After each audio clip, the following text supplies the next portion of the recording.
Batter Bullshit 219 starts in 3.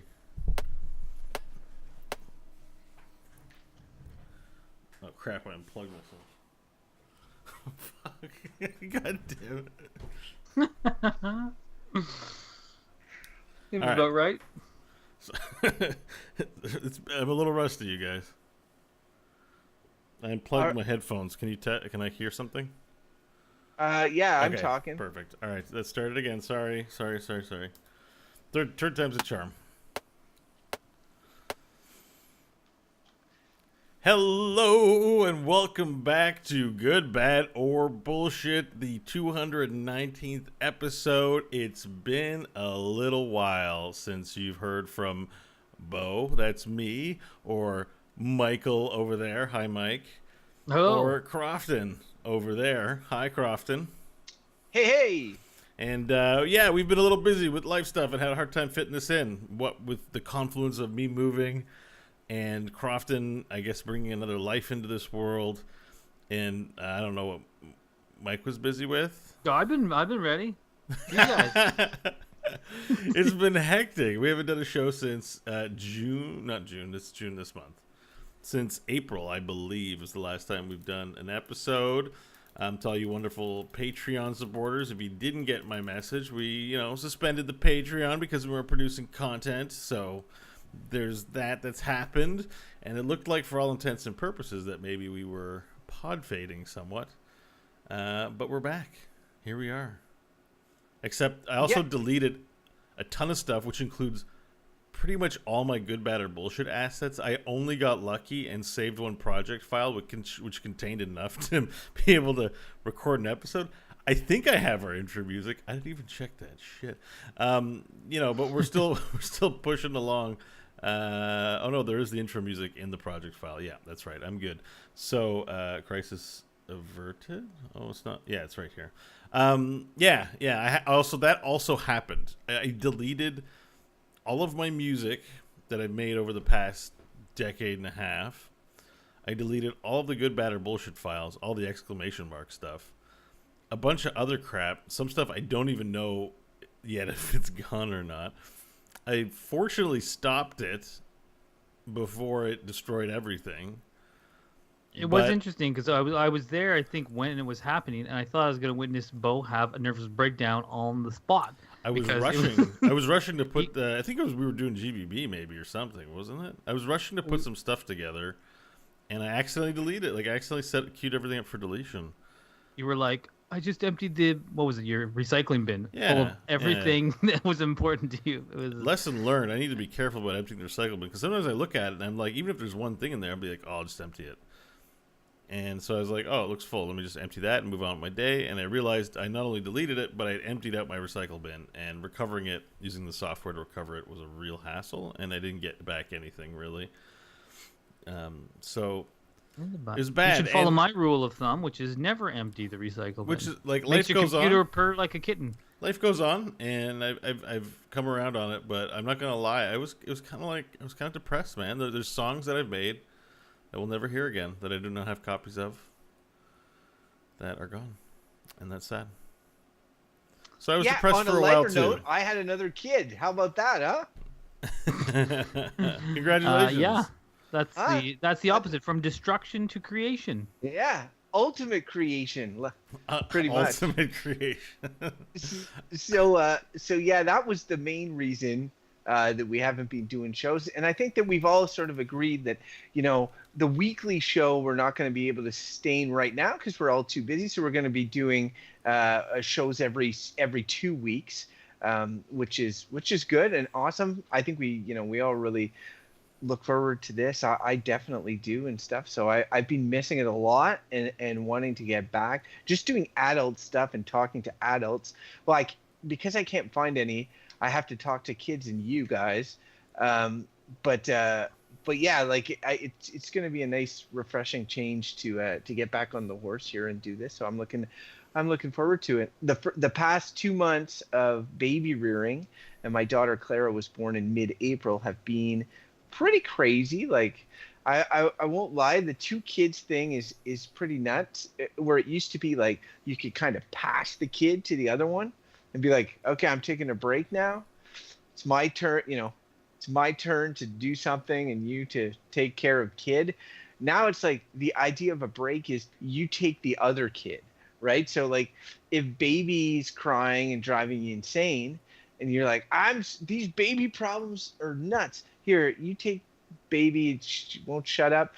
And then I get toddler instead. And toddler's so fun for a while, creation and doing all sorts of drawing. And then toddler gets upset and it's like, I'm sick of toddler, give me baby back or whatever. So you got one or the other. So it's pretty much very little to no personal time. Or if I do have personal time, I have a baby sort of like strapped to me in this carrier and stuff. So that doesn't sound like personal time. Well, I can watch like a show or play a game or something with the baby like on me or whatever. So it's just I can't really podcast. I honestly thought about it though at one point. I'm like, well, maybe if I just like was like yeah, I remember thinking that's not going to go well. I think you made a wise decision not to. I've hired a babysitter to do this. Right now there's a babysitter upstairs with my toddler. That's right. It'd be funny, like it should work out that if things go awry and the babysitter can't handle it, that the babysitter come in and sub for you on the show while you take care of the kid and then swap back out. Who's your babysitter? That'd be really funny. Her name is Miranda. Super Miranda? nice, across the street. And if I'd be like, Miranda, look, I'll take Gwen for a while. She seems upset. Can you go down and like, right now we're discussing genocide. Could you, I'm gonna say bad. That's my verdict. If you could just, get that out there, that would be appreciated. Okay. She comes down. She's like, Hitler had some good ideas. I'm like, oh shit, Miranda. I don't think I can keep you on. Yeah. And Bo, new apartment treating you well? Yes. So the other thing that's a piece of GBB news is I feel like Crofton having another kid is probably the biggest piece of news, actually. Yeah, you think? Yeah. But sort of. My problem. You already have one. I mean, people have got kids every day. People also move into new apartments every day, but that's true too. No, well, actually, people usually move into apartments on the month. Oh, that's right. Usually the start of the month, but baby's born every day. Well, I moved into a place. So in the past 5 years that I've been doing GBB from my place in Wellington, I've been sweating to death when I do this, and I have to say, as a first recording of GBB, I'm in the cool, sweet air of the central air that your sexy ass has decided to put into this place. So I'm renting from Mike. That's the other part of this equation. I'm his landlord, so we're now engaged in a power dynamic. That's right. I can't wait to see how that affects verdicts. Well, Bo, it sounds like you're spiraling to a verdict. I would just like to remind you that rent is due on the 2nd. Well, I'm a pretty easygoing landlord and happy to have Bo in one of my apartments, and I'm glad you're liking it. Yeah, oh my god, Works dude. It's a symbiotic relationship. No right? idea how happy I was today. Which one of us is the parasite? I'm not. It's probably me, actually. Yeah, well, it depends how you look at it, right? Because capitalists don't view themselves as villains or negatives. Right? Don't view themselves. I got news for them. Despite their twirly mustaches and stuff. Yeah. Anyways, but no, I guess the parasite part is the parasite's the one that benefits and doesn't give back, right? But you give back, so it's not a parasite. Yeah, I provide. Well, that's providing a service. Symbiotic. It's symbiotic. I have a great bathtub. I haven't taken a bath in the past like decade, and since getting here, I've had like 6 baths. Don't advertise that too widely. No, I've had showers. I just mean I haven't taken baths. Yeah. And since I've been here, I'm just like, I feel achy. My legs are just like really sore from doing physical activity. Don't laugh. But seriously, I did some moving, and I walked home from work a few times, which is, I'm just like, my legs, they feel sore. I'm gonna sit in the bathtub, and it's amazing. So kudos Welcome to you back for to making baths, a Bo. wonderful. I'll tell you one brief, just because not much new with me, but I'm doing like this giant landscaping job. And Bo used to work in landscaping with me and my dad, but this will probably make him feel achy again. I just got this. I'm getting this delivery of like, the stone to do the interlock brick of the driveway, and it had an estimated weight. It was like estimated weight 56,000 pounds, and so like I move each one of those by hand. So it's like I'm like, man, I didn't realize. You're not moving 50,000 pounds of brick. 56,000 pounds of bricks I'm gonna move by hand, and I'm like, so Bo, you can have a bath when you think about that. Oof. To make your arms ache less from the thought of me working hard. To be fair, people do that every day. That's true. Some people do. You Oh. guys sit on your ass though, Yeah, but some people do work. People move stuff every day. Speaking of things we do every day, It does make me achy. we definitely don't draw a random topic every day. Oh, okay. I think well, about random shit every day, so that's good enough. Yeah, there you go. Well done. Nice save, Mike. We're going to start the random topic generator, and we're going to get Yeah, going let's do it. finally on a topic after so long. That's loud.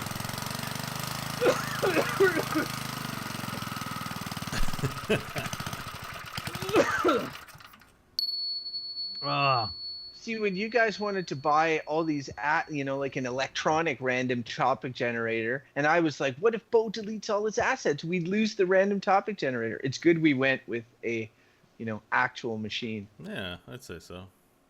yeah. So the topic today is something called cultural relativism. Sounds fancy. This is where Bo checks out his brain and starts playing the game. Well, I'm going to need on- someone to explain it to me. Okay, it's actually simple. It's just this notion. You idiot. It's this notion of judging one culture by the culture of another. Okay. So a very simple example is us here in the West. We tend to judge, say, the culture of the Middle East. In Canada, there was our former government had this bill called something condemning barbaric cultural practices, and that's a clear example of cultural relativism, where you say their practices are barbaric because you're judging them from the perspective of your culture. And so what we're talking about is that good? Okay, so Is that bad or is that bullshit? So okay. I want to know, but like, this is one of those topics where right off, it seems like it's everybody has a reference point, so you're always basing your view on the world based on that reference point. My question to you, Mike, is like, how could this topic be like? What is something that could be good about this topic? Like, how could this be good? Cultural relativism? How is cultural relativism good? Yes. Well, I guess it's more I guess we're more saying, like, is it good practice to judge? Like, I guess, yeah, you're right to say, like, let's frame this in a certain way. Is it a good thing should we be judging other cultures by our culture? Like, say we're talking about us. Or should we never do that because of implicit bias of saying, like, we might look on a different culture and it's foreign to us. We can't understand it, so we'll always think it's weird or different and say, like, but some people would say, like no, it's bad to do that. You shouldn't judge a culture by the standards of your culture. And So, I understand why people would say that's bad. I get that. but I would also say that it might be good, because if you make an argument, and this is just to set the stage here, and we can get into this, but you might make an argument that some things are just absolute, right? Or moral absolutes, and you can say, if our culture, or if culture generally is progressing in a certain way, that, like, let's hope it's towards better stuff, and that you can then look back, say, through history, because this is also like looking back through history at other cultures and being like, well, that was barbaric. And some people might say, yeah, don't do that. That's just how they were. But you might say, actually, you know what? That was worse. That was worse. This culture that we live in has some better things, and that we should be moving forward. And it's okay to see other cultures as, to use that term, barbaric or misguided, or bad, and say, like, yes, because we've made progress and we're in a better space. So we should be doing that because we're learning from it. So I don't know actually where I stand on this yet, but like, requires correcting. The idea being, I think, that it's like, we should intervene. I think that's where the question comes up with the first world power, is that we have the ability to intervene or influence, or we try to. So should we? And some people, I guess, say, like, stop, don't do that, because it's you're on your high horse, right? Why? Like, I mean, my knee jerk is, like, again, in using this, like, the Middle Eastern example, like my knee jerk, and this is of my own bias, is that I do judge that culture by my culture, which is a secular culture that's slowly striving towards equality, at least among the sexes, and hopefully towards, other minority groups as well. That equality is something to strive for in Canada. And so I would say I do judge something like Saudi Arabia, where I think they might have just give them credit, lifted the ban on women driving, so women were never aren't allowed to drive there. And I'm like, yeah, I would judge that from my culture and be like, I think women are equal to men. That's my knee jerk. And then, but other people might say like, who are you to judge that? That's the way their culture is. But I really feel, and again, this is it's wholly my bias seeing it, that's not right. That women are equal to men, and you shouldn't have laws discriminating specifically against women. So that's a concrete example that exists in the world today, and there's lots of those. And I'm like, I don't know, but it's yeah, easy to judge too, right? Yeah. The thing is that and I mentioned this quickly off the top of the show, but the idea that everybody everywhere is going to have cultural relativism. You exist not in a vacuum, but as the product of whatever culture you were raised in, right? So Sure. You're never going to be able to completely detach. So then it comes to what Bo and you were sort of saying about like interference in these other cultures, based on, your principles and all this. And as the world is a group of all these different cultures and they intermingle and countries relate to one another and all that, like what are the limits that we should have on ourselves as a society with regards to getting involved with other people's problems that they might see completely differently. And I remember, like, this is just as an aside, when I was working at my job at Aboriginal Affairs, we were doing like sort of a fire prevention campaign because there's a lot of fires in First Nations in Canada. Because and one of the issues was that, like, everybody knows that Smokey the Bear American, like, for kids only you can prevent forest fires sort of campaign. And that's the type of ad campaigns that we generally do for most Canadians. Like, you're like, okay, these are things, have your smoke detector, all these sort of things.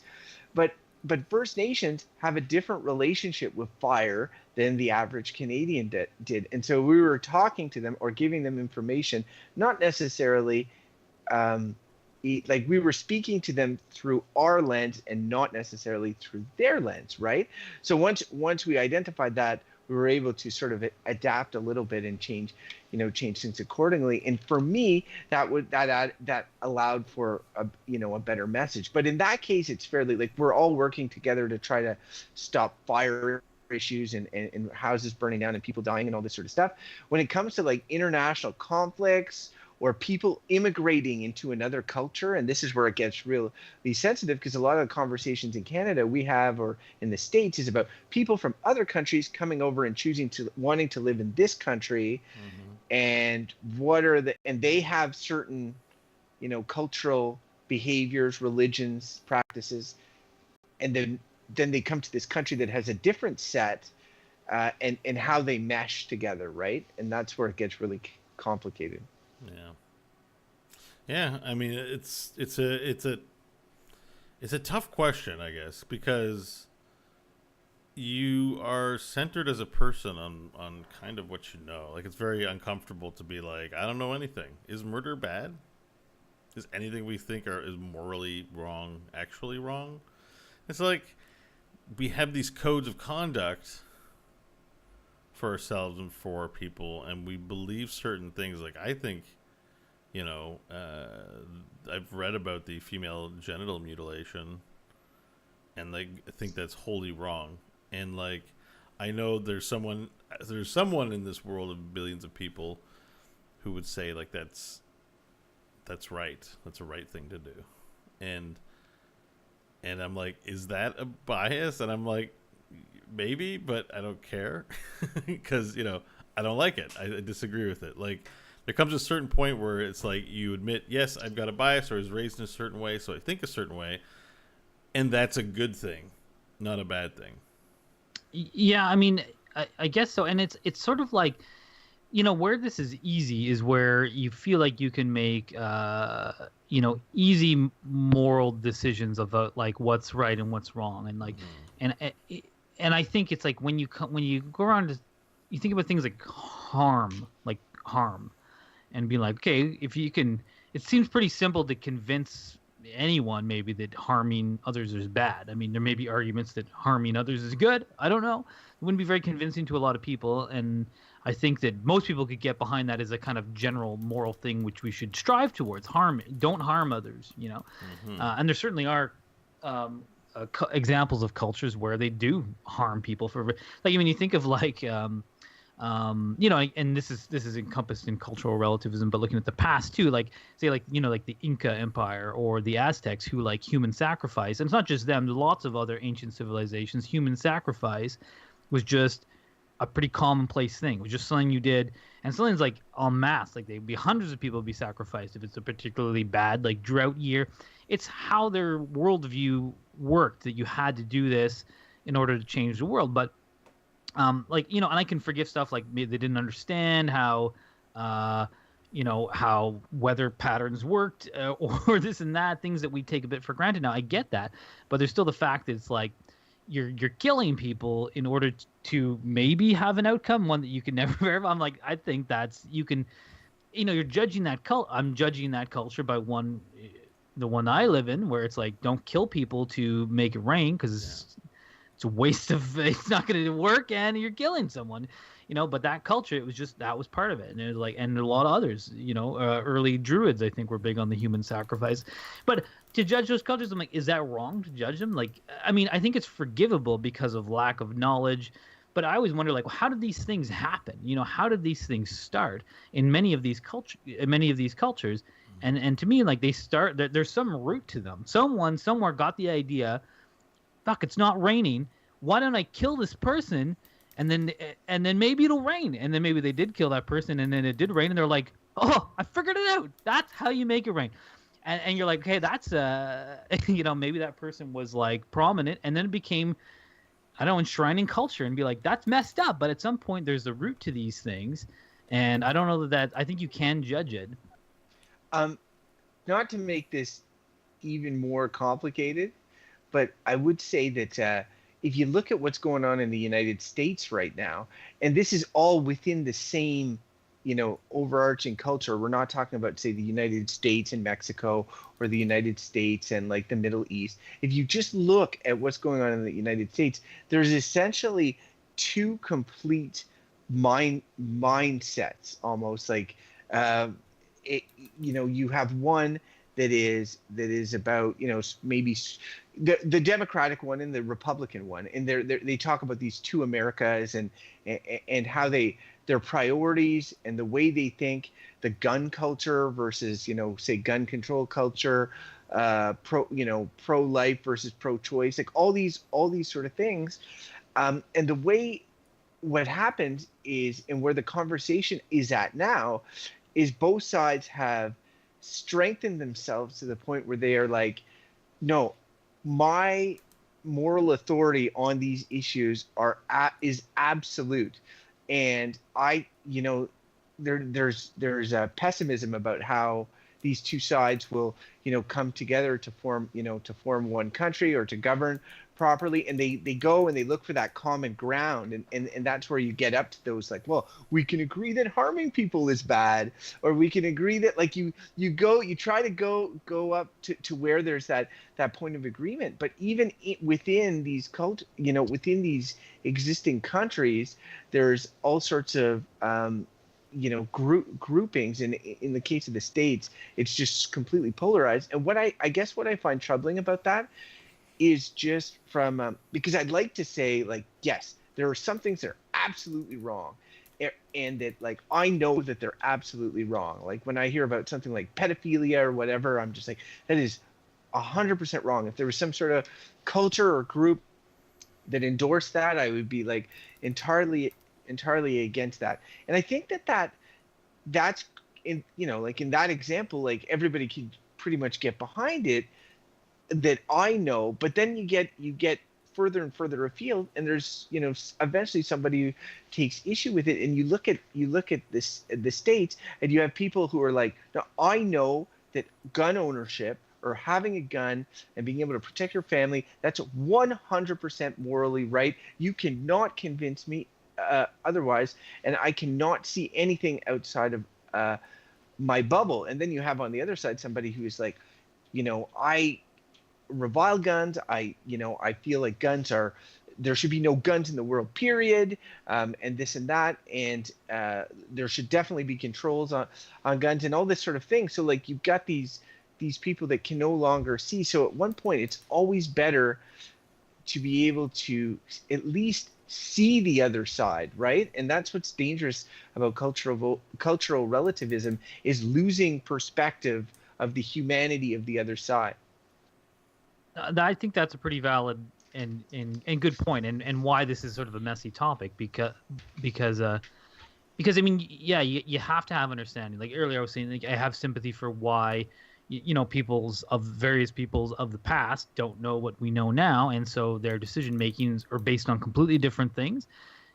It's like, okay, yeah, it's forgivable. Like if you don't have, we are very privileged to live in an age of massive information, but that in some ways makes it easier to get into something like cultural relativism today amongst cultures within countries and stuff like that, is to be like, well, we all have access to information. And we talked about shaming one time in this show, and that there is I can't remember what I said about it, but it's sort of like these groups are always trying to shame the others, these different cultures, whether it be like gun or like abortion rights or things like that, because it's a powerful kind of social motivator. Though I don't know that it works that well. But again, like it's sort of like, if you feel you've made progress, and you see these other niches or holdouts that you don't feel have made that same progress, then you do kind of want to judge them and bring them along. And I don't know that that's wholly right. And I think it's easier to do it when you look at, say, your own specific culture. Like, so for us, we're like white dudes who come from like the British Isles at some point, or Europe generally, and be like, okay, so like in theory we can judge that culture back through time, because that's the culture which the one we live in now is evolved out of. And I'd be like, okay, if I look back at the Middle Ages or something like that, to which my ancestors lived in, I'd be like, yeah, our culture is better than that one for lots of reasons. And I'm like, I forgive that they didn't know what they didn't know. They didn't know what they didn't know, and that progress has been made. And I don't judge it in that harsh way of like, those idiots. I mean, progress takes time, and it moves slowly. But I feel like generally, like where we are now compared to that same Western culture 500 years ago, we have made progress, and I would say it's better now than it was then. And I think also, it's not to say that you're not speaking from the top of a mountain, because there's progress to be made, and I think there's room to grow. So I think that this whole, like, you judge other cultures, and then you should be open, at least in my view, to judge yourself as well, and be like, well, where are our shortfalls, and how do we keep moving? Whereas I feel like there are some who just feel like this stuff it's taboo to even talk about it. Like, this is it's like holy stuff, this culture. It's always been this way. This is why I'm not big on views of like tradition, or it's always been that way, or custom, because it keeps you stuck in a hole. And sometimes that hole can not be a bad place, but oftentimes it is. And so I think it's like you're in a safe place to judge your own culture back through history, because you're from it, you're of it.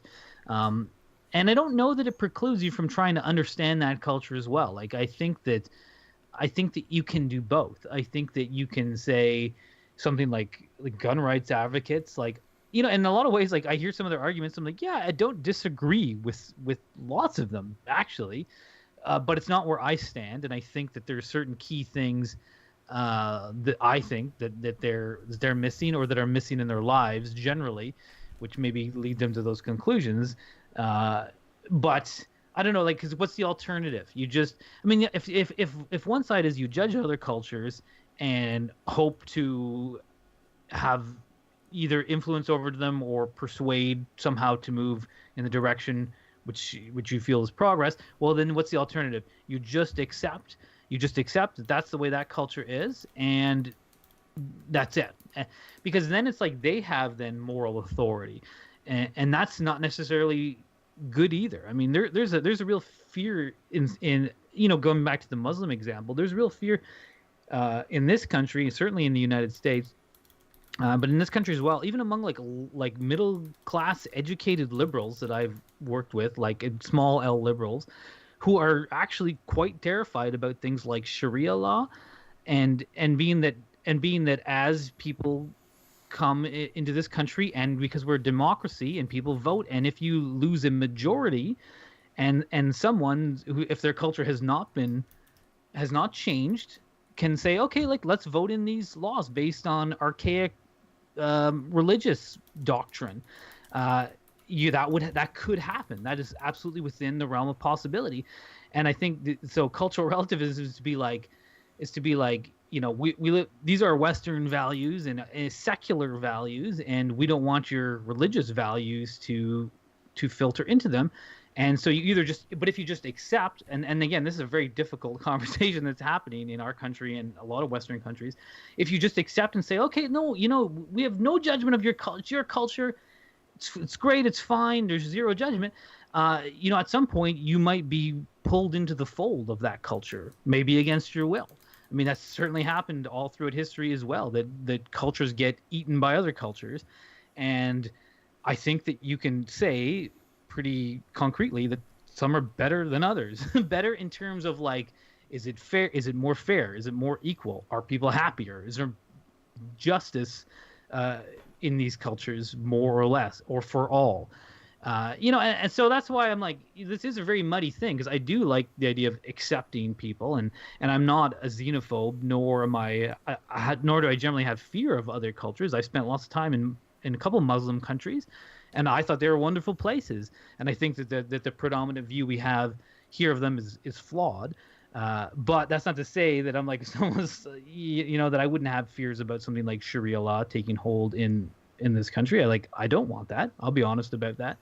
And so I don't know, you're going to judge that stuff, but I also think there's room for our current culture to grow too, and to be better than it is. So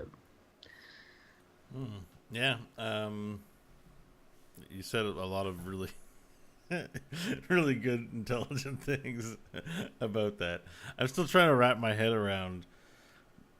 I find culture suspect to begin with, I suppose, and I realize that I think you basically articulated that. It's just, that there's no perfect culture, so there's no one culture that can look upon another culture and sort of say, "Oh, I have all the answers." In fact, they all benefit from the. Well, take an example that's concrete to you, because cultures like, so you're a member of a type of gaming community, right? And that's a culture. Sure. And you're aware of probably other types of gaming communities to which you would not be interested in. So again, like take an example like that, or like the sort of some of the toxic sort of, and you guys know way more about this than I do, but online cultures of certain games that are anti-women. I mean, this is not across the board, but there's niches of them. And to be like, do you judge those based on some of the positive communities that I know that you belong to, Bo? Would you be like, yeah, these ones are toxic, and the one I have is inclusive?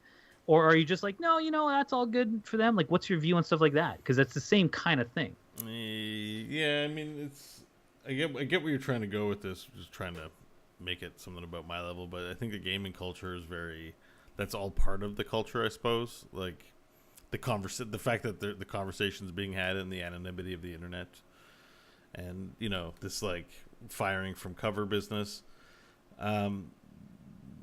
Like you could look at this and not understand it by judging it from some, your golfers culture of people who go and golf and don't spend their time online. But I mean, yeah, I get what you're trying to say.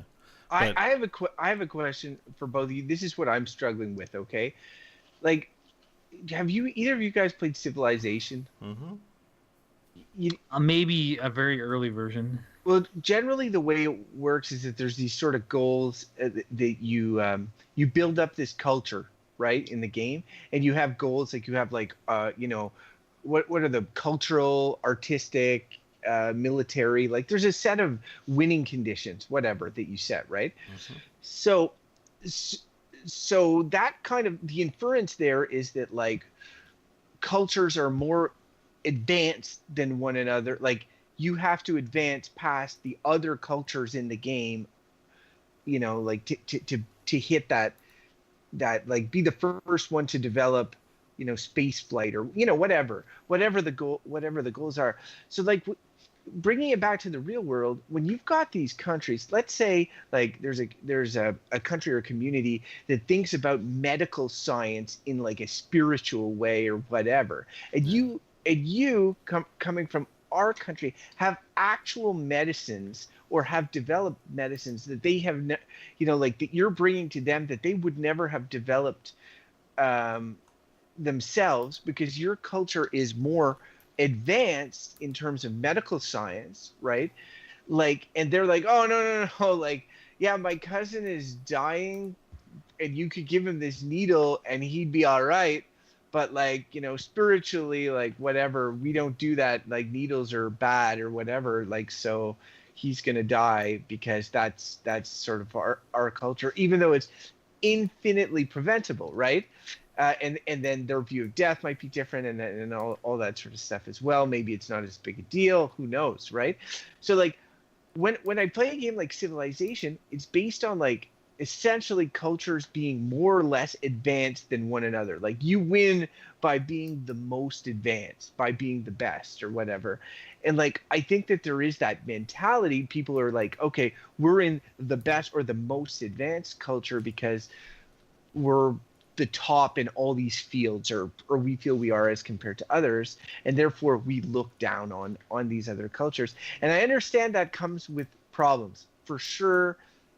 It comes with problems, but does it not also like come from a point of like, well, we have all this, like Mike, you mentioned the internet, we have all this information, we know all this stuff, you guys think that this is a god that's made this guy sick. In fact, it's polio. I don't know. So that's what I'm having trouble with. It's like the whole who knows. We know best, don't we? Like somewhat on some of these things. And right? maybe, like, I mean, that is the crux of this whole thing, because there's also clear examples where this would happen. Like, and you mentioned like First Nations, and if you think about the history of that, that's a clear example of a culture, Western culture, European culture, coming here and being like, these people are, and they called them savages, and basically destroyed their culture, in many instances outright slaughtered them, and then, committed cultural genocide of one another because they thought their culture was so weak and barbaric that it must be right. And, and in this country, like policies of trying to destroy it by taking children out of the home and raising them in like Catholic run church, like, and these people, like, so this is clearly the danger of this. Even when I was like, I feel like you have this moral ground of like, okay, we're not doing harm or whatever. And some people will like forgive these priests and stuff who were like, well, they were really trying to help these First Nations kids, they really thought they were trying to help them, but of course what they were doing was destroying a culture and harming generations, and we still see that harm hugely today. So like, that's a pretty clear example of this thing going totally wrong. To come in to a country and be like, these people don't know what's what, we'll show them what's what, and then all you do is fuck things up. It doesn't make it better. You haven't made them part of your culture because they're not. That's not how cultures evolve either. You can't do it forcibly. You can't come in and say like, change. You're wrong. Like it doesn't work. You can if you're like, I mean, it's not a healthy thing or anything, but with the Crusades and stuff like that, like that didn't work, Bo. Look how the Middle East is now. It's a peaceful paradise, right? Because no, but he's right. You can't there's a lot of do it. like you can't attempt to do it. It doesn't work. It doesn't work. You can try to do it, and there's all these examples, but it also is clear that it does not work. Let's say it doesn't work, but I'm sure the dictators and people who believe in it say it would work. It's just these people are heathens.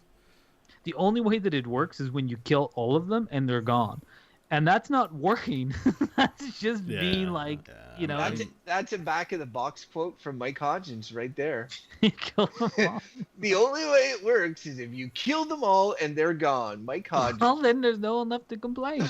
But I mean, that's basically it. Like, you can't, people are attached to their culture, and that's not bad, And it and changes in over some cases, generations, it's for very sure. easy to say from the comfort of your culture and the, self-esteem you have in yourself to say, no, no, they are wrong and they are bad, but like, you can't just go and tell them that. No one's gonna say, oh yeah, you're right. Yeah, The way it my changes parents over generations. brought me up and the way my culture is wrong. I'll just abandon it. It doesn't work that way. That's not how human beings are. Yeah. And it's stronger than being just a cerebral thing too. Like it's also Well, the yeah, it's not. habits. It's It's beyond that. the habits of thought of the group is part of the culture too, and you can't just if I could just change the fact that I smoke, then I'd do it. But it's a habit. Like all habits, they're difficult to change. Yeah. So cultural relativism is like, it feels like a phenomena. Well, it's something we all do. Right. So I guess we can rank it as good, bad, or bullshit. Well, I As a think again, phenomena. let's Yeah. just to be clear that we're saying if cultural relativism is judging one culture by the culture of By another, your own standards, like, is it good or is it bad? is that good or is that bad? Okay, well, I have yeah. thoughts. I think. Bring in the farm animal or what? Or you have more to say? No, I don't actually. Or we don't have farm animals anymore. They got Oh, no, they're here. Farm animals are here. I had a project file.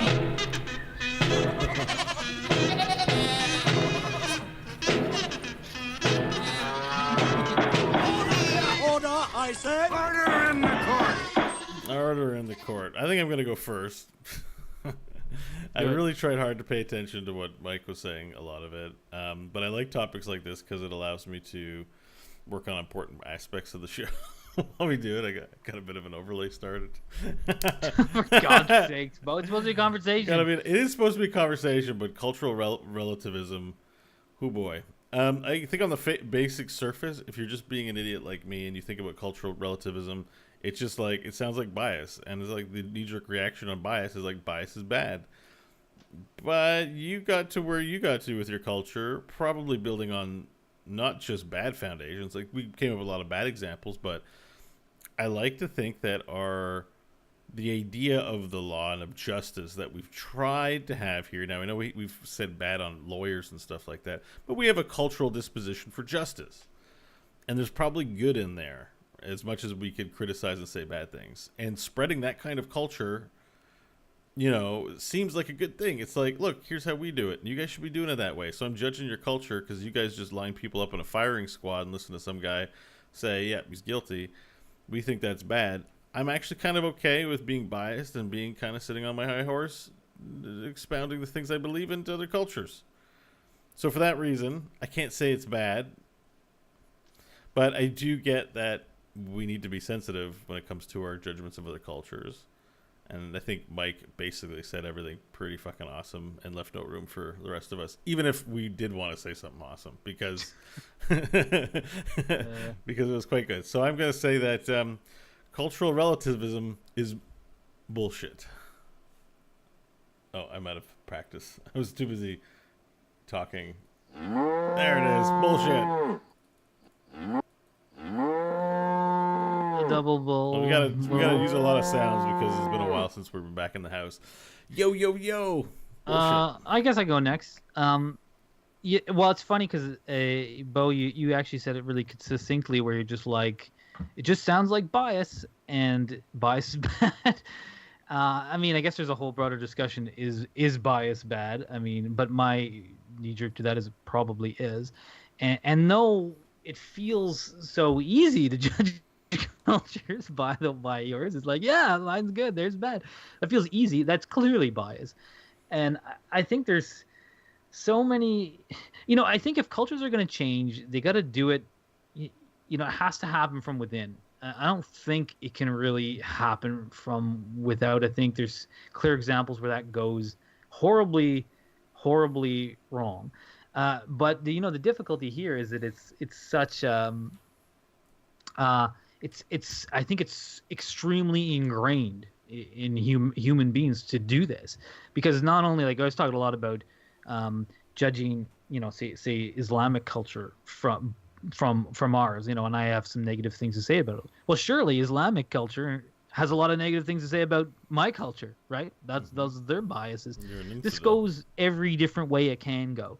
I think it's an aspect of humanity, but But I do think there are moral absolutes. I'm having really a lot of hard difficulty with this verdict, but I think that cultural relativism is bullshit.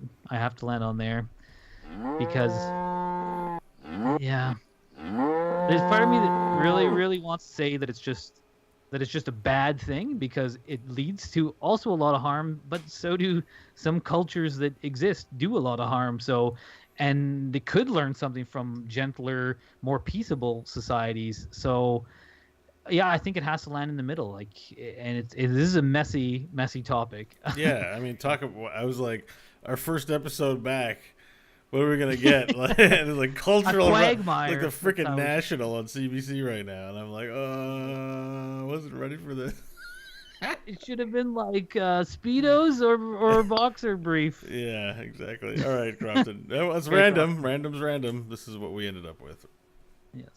I'm glad Mike ended where he ended, which is on bullshit. Because to me, this is one of those ones where my cultural relativism says that there's only one accurate verdict, and it is bullshit. So I'm going to say bullshit as well. And I think we name dropped tons of situations, like from the two Americas to the Islam and the Middle East, to the Crusades, to what was the anyway, there's just a bunch of these situations, First Nations, where it's clear that cultural relativism is something that we can't turn off, and that peoples have used in their decision making throughout history. And so it's something that exists and will continue to exist, as we talked about how nobody can get away from the environment that they're raised in. So if it's going to exist and it's going to influence our decision making, are the decisions taken there? Yes, they're biased, but everyone has bias. There's no such thing as having no bias, and bias is just being informed by what you know and what you've experienced and what you've been surrounded by, right? So, Mike's right, conversation for another time, but that doesn't make it necessarily bad for me. But the problem is, you all these decisions that we make, like, some of them are good and some of them are bad, and they're all based, like, when dealing with other people and other humans from other cultures, and they could be a culture of, like, your neighborhood has a culture, or gamers have a culture, or it could be a big, like, as we spent most of our time talking about, international cultures. Thing is, some of those decisions you make based on your background and your knowledge and your information will be great. Some of them will be bad. Some of them, will be not a big deal. Some of them will be huge deals. And because of that, and because of how messy it is, and because of the fact that we can't get away from it, I don't see how it could be anything other than bullshit. So I'm going to say cultural relativism is bullshit. I'm going to give you another cow because that's the only sound we're hearing today. Unanimous. It's the full spread. We're back with a unanimous verdict. Y'all. Oh, wait, it's not a full spread. It's a unanimous verdict. Full spread's the other. Unanimous. Yeah. And a rare bullshit verdict from Bo. It's true. Yeah, when Bo started, I was like, oh man, he's gonna go good on this. I'm like, the way he was talking, I'm like, oh, Bo's found a way to go good. The words cultural relativism sound bad, like right off the, like, there's like, they do. It's basically, whenever you accuse anyone of bias, I don't think there's anyone out there. It's like, this bias is really good. It's really helping in this situation. Yeah, it's true. The description when it was pulled, and that was why I asked Mike about how it could be good right off, because it felt negative. Yeah, I agree with you. Like, when I heard the words, like, right? It sounds like a But pejorative. I mean, like, it's like, yeah, but even the bias, and not to open up another conversation, but like, if you had a bias that you had goodwill towards people, and your bias was to give everyone the benefit of the doubt, I'd be like, that bias might be a good thing, like you're not judging anyone until you know them, like. So I mean, it's a benign word and phenomena. Like, we look at bias and project that it's bad onto it, but really, bias just means, well, you're predisposed to certain conclusions. Yeah, sure. And it's neither good nor bad. Actually, it's just in our common everyday thing, we use it as a pejorative to imply that someone's judgment is impaired or not sound. It is funny how people throw that around. They're like, "You're biased." It's like, well, yeah. So is everyone. So is everyone. It's like, you're breathing air. Yeah, you're a human being. Like, yeah, so are you bastard. Yeah. Anyways. All right. Well, Well, hey, awesome. back. We're back on the horse, baby. So if you want to get on our horse, back on ours, you can email us and tell us what you think about bias. Just try not to write a too biased email. Tell us what you think about cultural relativism. Please email us at goodbadbull@gmail.com. There you can find, the goodbadorbullshit.com part. You can find our website, our shows. You can find links to subscribe on iTunes, Stitcher, and your favorite RSS reader, as well as follow us on Twitter at goodbadbull and Facebook. I don't know what the URL is there. The other thing is for our patrons, we have folks who support who help keep the server costs to an absolute minimum, and just help support the show that they enjoy it and be part of our little Good Bad Bullshit family. You can support us on Patreon at patreon.com/goodbadbull. I don't know if pledges are open quite yet, but we are going to reopen it for this month. As we took a little sabbatical, we also suspended temporarily taking any money because we're responsible, conscientious content creators. For the record, I wanted to take all your money. Yeah. But, we put it on a brief pause, and we'll be resuming it soon as we get back on the horse. So if you want to help support the show, it is monthly. Just $1 a month will do. Please or more. do so at patreon.com/goodbadbull. Give us money. Yeah. So the the last thing I was going to say was just to reiterate the programming change. We used to be a weekly show. We are, I think, going to do bi-weekly unless we pick up the pace. But we do still have, Crofton still has the little girls, and I don't know. Yeah, they didn't leave. They're still here. I still have a hectic life, so I think we're going to do the bi-weekly. But, if we get time, there might be an extra episode in there. Maybe we go back to weekly. So if you don't see something show up in your feed after this one for a little bit, for 2 weeks, don't panic. We will be back. And that's pretty much it. Tell your friends. So you can find me at Bo Schwartz on the internet. If you're interested in throwing me your Twitter follow, you can find out what I'm up to. I'll often post about those things there. If our listeners want to find out more about you, Crofton, where can they find you? They can follow me on Twitter at Crofton Steers. One word. And if our listeners want to follow you or find out more about you, Mike, where can they find you? I'm technically on the Twitter at ML Hodgins, though, I usually got better things to do than post tweets about my boring life, which you don't want to hear. So, do whatever you want. You're moving 50,000 pounds of brick. It's all relative, culturally. Culturally, yes. It is indeed. I feel it. I liked how you tried to make me relate to cultural relativism by talking about gamer stuff. I'm like, well, there's got to be gamer culture is like the fucking worst. All gamers agree gamer culture is like terrible. It's funny because I already had queued up in my mind the civilization thing. I'm like, I'll get Bo with this. I'm like, yeah, it made a lot of sense. Except the only problem with the civilization analogy, if I can be critical, is that civilization is about winning the video game, but like real life, it's like we compete. But no one's getting a domination victory. It's just like everybody.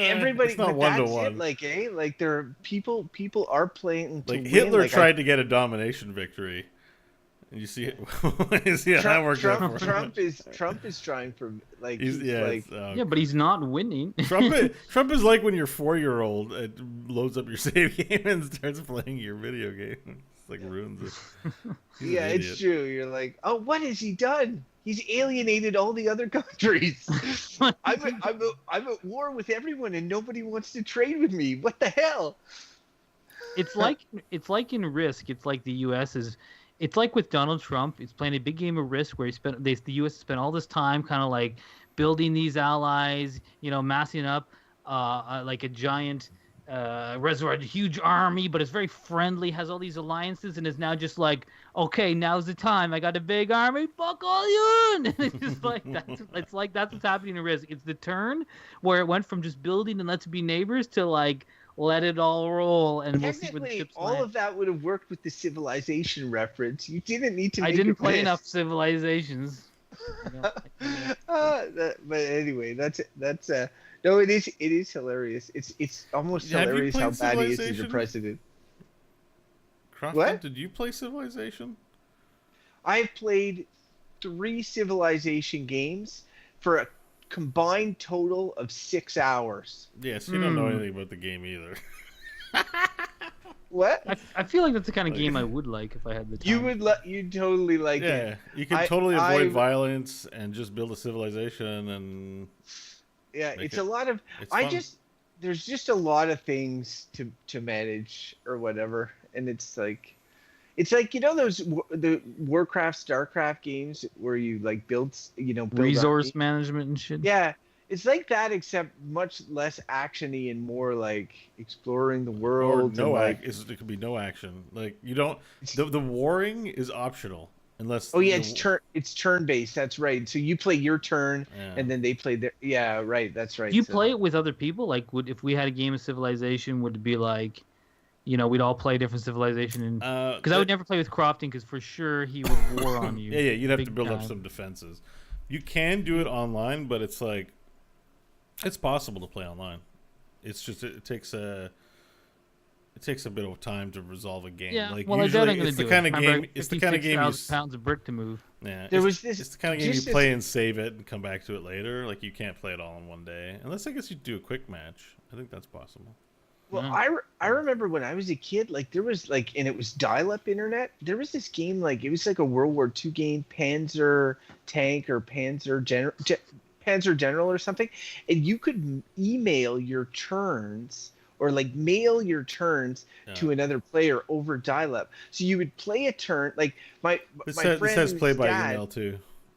Yeah, they play a turn a day, like one turn a day, and then they email it out or whatever, and then the other person plays their turn, and then the next day they play like one turn a day. Seems sort like of kind thing. of fun. I could get into that. A little Well, I don't know, man. But anyway, it was just I thought it was interesting because when it is like a turn like that, like you do all your thing, like you make all your moves. It'd be like playing Twilight Imperium or something like that, and it's like, okay, I'm doing my turn for the day, and then, moving on. I Yeah. like to get into the things though, so I'd be like, okay, now I gotta wait, figure out what happens.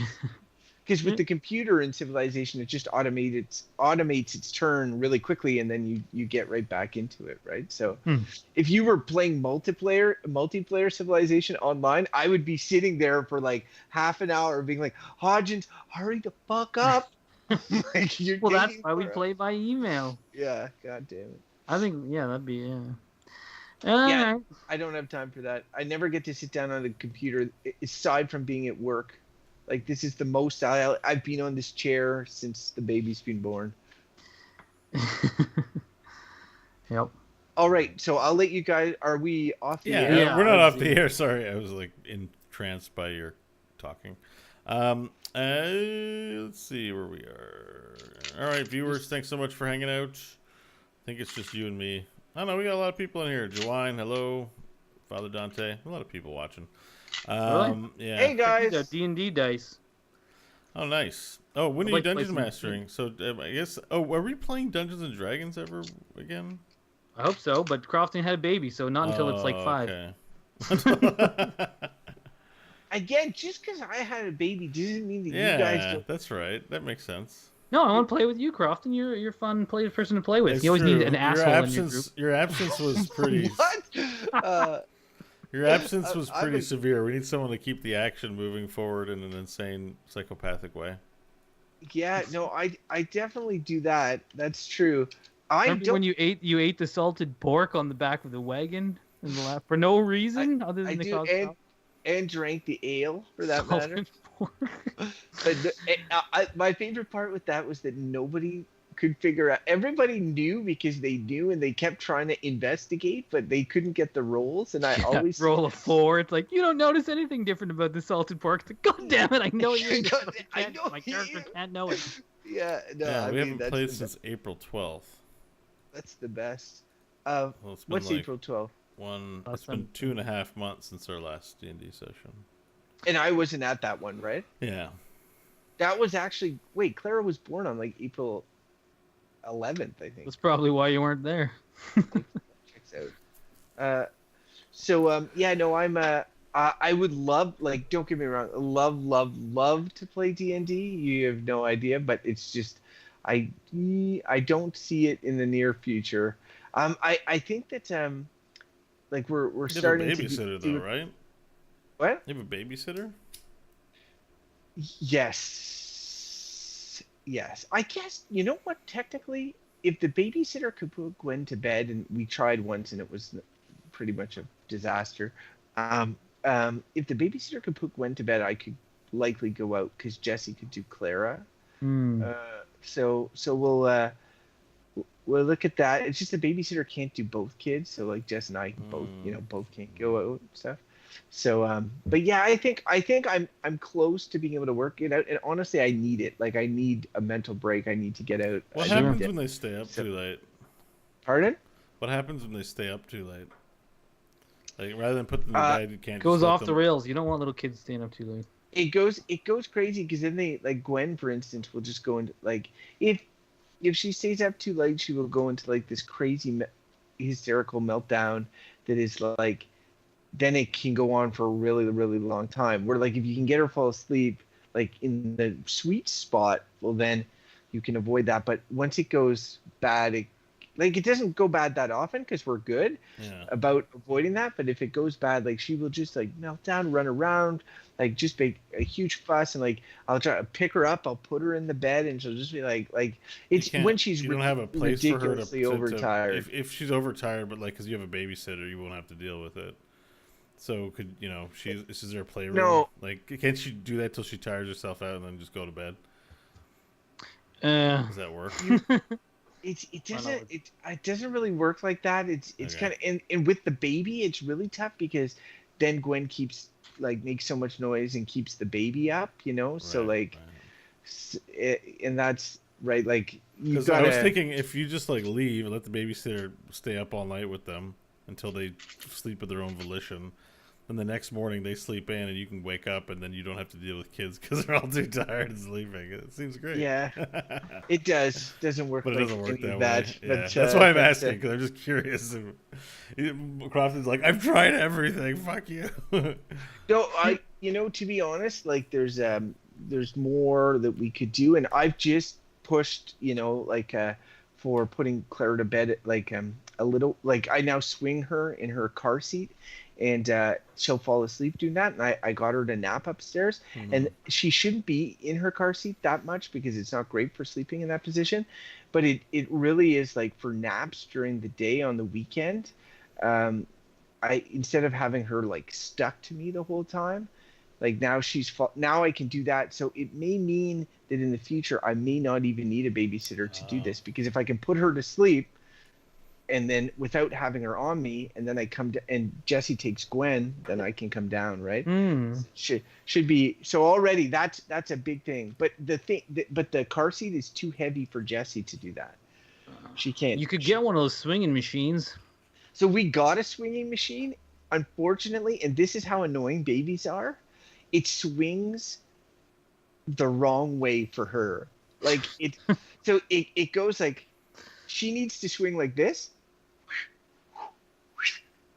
and it swings like this. Can you turn it? No.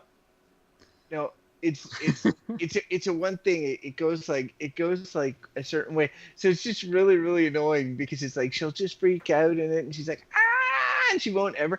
But then I put her in the car seat and I swing once, and she's like, oh, this is right, or whatever. So it's good for me because I can do it. But honestly, Crofton, I've said it before and I'll say it again. Stupid babies. Yeah. Babies, motherfucker. All right. I say that about my own kid too. Stupid kids all the time. They do something. I'm like, stupid kids. Oh, we're at that age now? Fuck. Oh yeah, I say it all the time. They're just irrational weirdos. They get screaming about nothing. I'm like, oh, stupid kids. They're just dumb. That's hilarious. Come talk to me when you're 28. Oh my god, we've hit the age. They're mostly fun. Anyways, Yeah, we no. should let Crofton let his babysitter off the hook. You mean let him off the hook so he has to pay $20 instead of $30? Oh, it doesn't matter. I just send a text. It seems like everything's fine. What was I gonna say about? Did you guys? Just out of curiosity, did either of you? Well, Bo, you did All right, hang listen on, to before- the Gamers In, where I guest starred. Live stream. Have a good night. I forgot I left it on. Oh. Thank you for Take tuning care. in. Thanks We'll for be back listening. again. Thank you for listening. Listen to Mike's irrational hatred of children. Yeah, he really. It's not hates irrational. It's someone- very rational. You ever been with a kid? The way you said that sounded like I don't hate kids, but you're like, no, it's very rational. I hate kids.